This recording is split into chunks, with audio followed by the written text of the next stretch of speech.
Сегодня в выставочном зале торгово-промышленной палаты в Ашхабаде торжественно открылась международная выставка современных технологий пищевого производства «Агропак Туркменистан» и «Туркменфуд».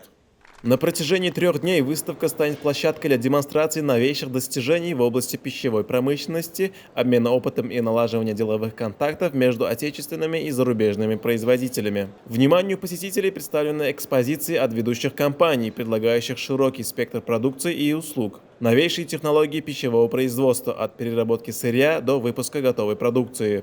Сегодняшнее мероприятие, которое мы посетили, та выставка продукции, именно агропромышленной продукции Туркменистана, она лишний раз заказывает именно то внимание, которое правительство Туркменистана оказывает развитию агропромышленного сектора, экономики и развитию предпринимательства в целом в Туркменистане. Безусловно, товары, которые были представлены сегодня на выставке, они очень высокого качества. И тот высокий уровень именно технологий, на которых они все это производится, говорит именно о том росте экономики Туркменистана. Высокотехнологичное оборудование для всех этапов производства продуктов питания, инновационные упаковочные материалы и решения, обеспечивающие сохранность и привлекательность продукции.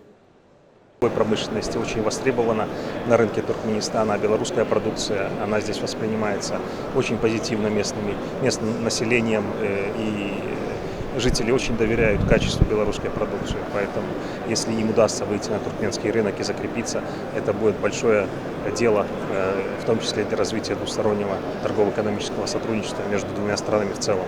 В этом году в выставке принимают участие более 100 компаний, из которых 26 являются компаниями из Беларуси, Узбекистана, Турции и России. Агропак Туркменистан и Туркменфуд – это платформа для внедрения инноваций, модернизации производства, расширения ассортимента и повышения качества продукции туркменских товаропроизводителей. Выставка продлится до 17 мая.